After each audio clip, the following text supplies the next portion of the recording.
in St. Louis, and welcome to Studio STL, presented by Michael's Flooring Outlet. I'm your host, Chelsea Haynes, and we are celebrating National Pretzel Month. And did you know that pretzels have a unique twist, literally, and a cool multicultural tie? Well, here to tell us all about it is celebrity historian Raffi Andonian, alongside of Nicole Kleber with Noshi's with Nicole. Thank you guys so much for being here with us today. Yeah, thanks for having us. I am ecstatic about this because this is something that's really cool, especially as we are talking about pretzels, this pretzel month. I mean, before we jump into this unique recipe, which is pretty neat, let's talk a little bit about the history of pretzels, Raffi. Well, like many things and traditions, it comes from the Catholic Church. You know, in Catholicism, you have a period known as Lent, where you're exercising abstinence, yes? And during that period, if you're going back maybe 1,500 years, it was actually more restrictive in the past. So instead of just not eating meat, you also couldn't eat dairy and eggs and many other food groups. So as a result, pretzels actually are a very useful food because they're made of only flour, salt, yeast, and flour, salt, yeast, and whatever the other ingredient is. I can't remember. Water. That's it. Water. The most important one.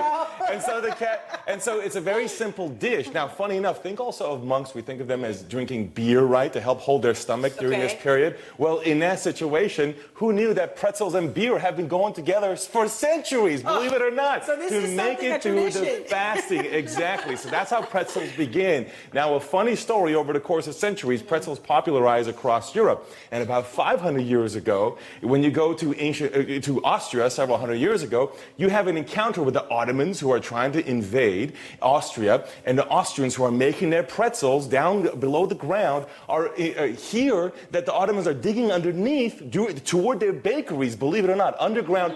That's how they actually are able to stop the Ottoman invasion. And as a result of that, in Austria, you will find a pretzel maker coat of arms that was given to them by the emperor. But here's where this connects to this dish, which is really fascinating. Because the version we're used to in the United States is German-based, which is from Austria. But here, from my family, portion of which comes from the Ottoman side, on the Ottoman side of the world, they had their version of pretzel, which looks something like this. In addition to the basic ingredients like water, salt, yeast, and flour, we, in my family, add these ingredients right here, which you have black caraway, which is, of course, a seed, and over here, an ingredient known as maleb, which is a crushed seed that acts as a spice. Plus, we throw some Crisco in there to make the oil so that they all make friends and stick together and make it nice and shiny. So that's a pretzel twist. That is my family recipe. That is pretty cool. Let's talk a little bit more about this recipe, Nicole. Yeah, so the big defining moment of like this Armenian type pretzel is the black caraway. So I want you to go ahead and smell that, and the maleb.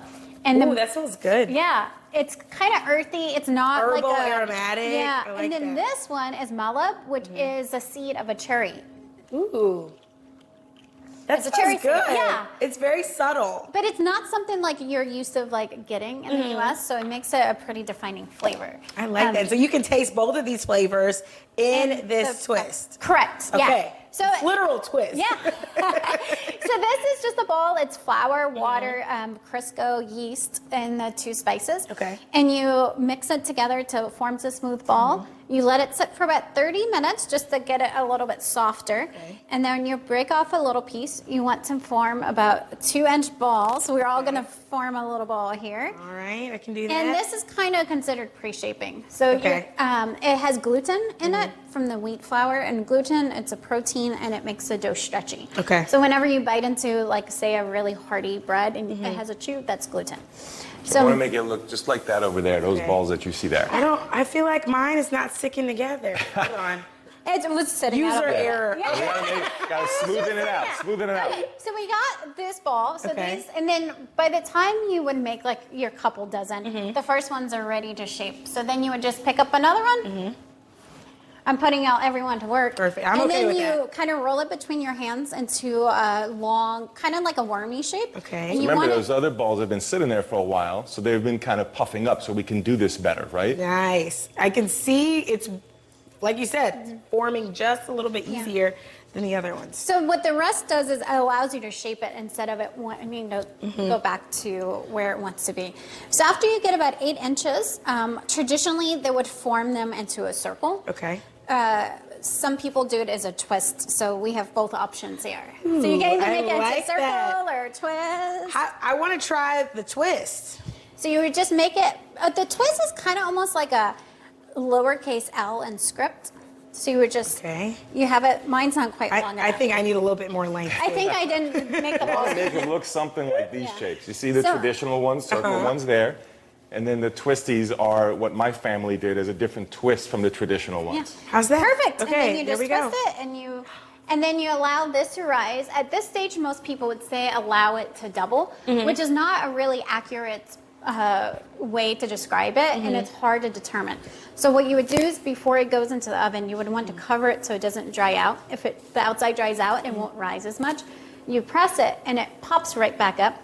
But whenever it's ready to go into the oven, it will very slowly pop up. And Okay. it usually takes about an hour to 2 hours depending on the temperature of your house. Okay, well, St. Louis, we are going to taste these here in just a few moments. So I can give you, and this is actually called Kahké. kahké. So we're going to taste this kahké recipe here when we come back. And if you're interested in learning more about the recipe or the history of pretzels, you absolutely can. You can find Noshings with Nicole online on her website as well as on Instagram. And Raffi, the celebrity historian, too. We'll make sure you have access to all those details on our website, studiostl.tv. Chelsea, you know what? He goes from making the books, Parks and Rec, he's a historian, and now we're talking pretzels? We're talking pretzels, also known as kahké. We have Raffi Andonian here with us, celebrity historian, truly putting a twist on this classic. It's really a multicultural twist.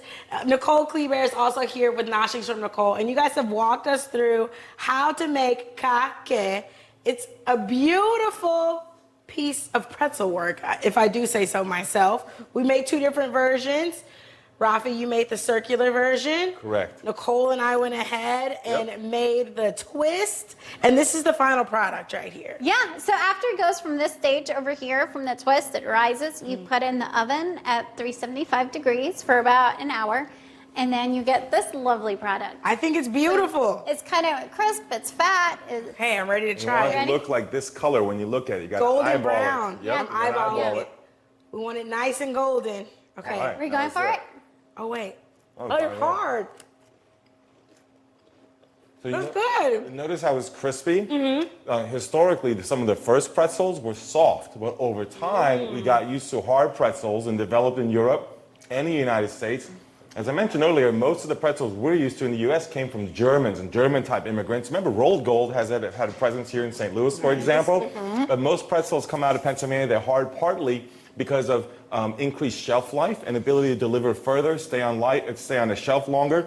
And that's how we're used to the hard pretzels. The soft pretzels would be original, but these crispy guys I like are part of that these. historical development. I do like it crispy. I like the black caraway flavor too, St. Louis. If you want to try this at home, you can. You can actually find the recipe online at noshingswithnicole.com. You can also follow her on YouTube and on Instagram. We'll make sure you have access to all of this information on our website, studiostl.tv. This is kahké as we celebrate National Pretzel Month. Thank you guys so much.